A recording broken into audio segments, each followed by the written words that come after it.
Okay, so perhaps just a brief word about Buddhist ethics, but I won't dwell on this very long, and I'd rather focus on the practical judgments about ethics.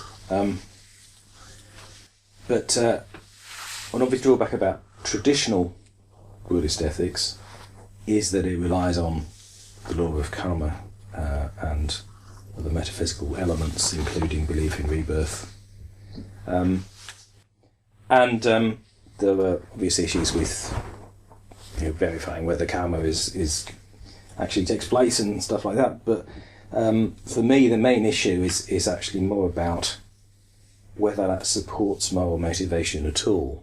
Whether a belief that you will be punished in future for bad actions or rewarded for good ones is actually morally helpful.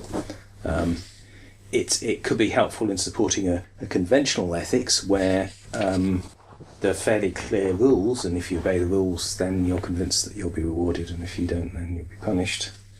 But if the rules or the principles you're operating by are rather more subtle, then I'm not sure that it really helps.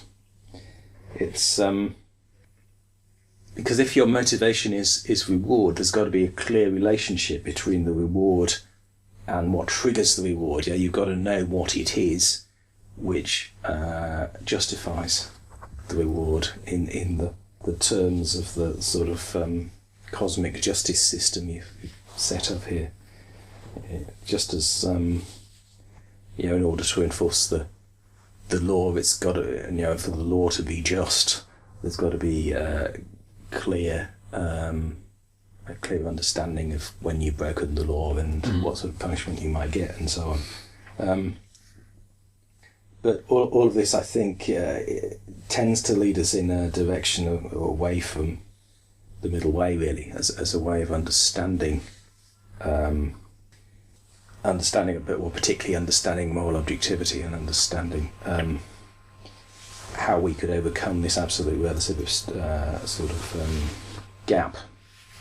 So I suppose the way I would account for this is just that the Buddha recognised the middle way, or at least important elements of it, but this was not widely applied in Buddhist tradition to ethical issues. And perhaps because ethics was simply seen in a much more social way in the Buddhist time. It was much more about, certainly in lay Buddhism, it was much more about doing the right thing in ways that are judged by society, fulfilling your family responsibilities, for example, and your role in your professional role in society, your caste duty, and so on. So that's one unsatisfactory element of traditional Buddhist ethics. But there's also, if you look at books about Buddhist ethics today,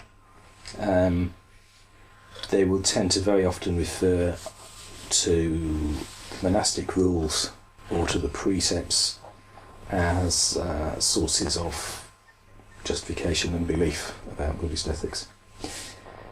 Monastic rules I'm not going to say much about because I think they're just very specific to the monastic context, so I don't really understand why scholars of Buddhist ethics make so much reference to them when they're very often clearly not applicable to modern lay life.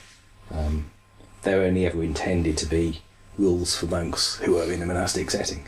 But the precepts are intended to be much wider applicability. And the precepts are quite open and broad in the way they're phrased, and they're also traditionally understood as guidelines rather than rules, or at least some Buddhists at least interpret them as guidelines rather than simply rules. Perhaps generally the more traditional you get, the more they're likely to be interpreted as rules rather than guidelines, and the more Western you get, then the more they're seen as guidelines. But so I think you could make quite a good case for the 5 precepts. For just to take the first one, the principle of non-violence, of not harming other living beings. Well, that's a pretty good rule of thumb if you want one to to go by, but there are obviously going to be exceptions to it. And that brings up a whole set of practical questions, like should we be pacifists, and those sorts of questions. And I mean, personally, I don't think it's that one can address conditions fully whilst being a pacifist, but there's a whole set of arguments one could attach to that, which are in a new Buddhist ethics, if you want the full argument. But also, for example, if you're an employer and your business is not doing very well, you've got 10 employees and you have to lay 2 off for the good of the company and the rest of the people, and you're going to cause harm to those 2 people. yeah, But arguably that's morally appropriate action to take.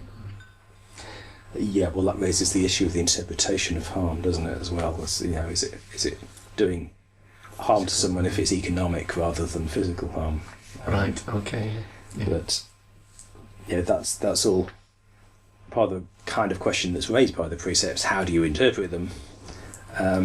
So I would simply come back to the point that we need balanced judgment in order to interpret anything of this kind. So if we're going to adopt a principle, fine, this may help us to impart rigour into our practice of ethics, but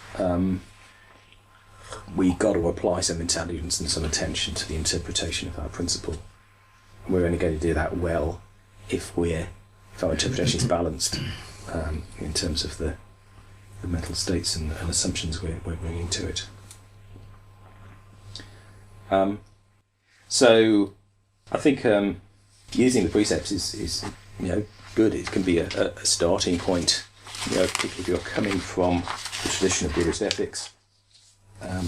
The precepts can be a support for objectivity, relatively speaking, but specifically I think they should be followed because they help one to become more objective, insofar as they do, rather than just on the Buddha's authority, which is something I have encountered Buddhists effectively doing, saying, well, I follow the precepts because the Buddha was enlightened and the Buddha provided these precepts to guide us towards enlightenment, which takes you back to a metaphysical justification rather than a practical one.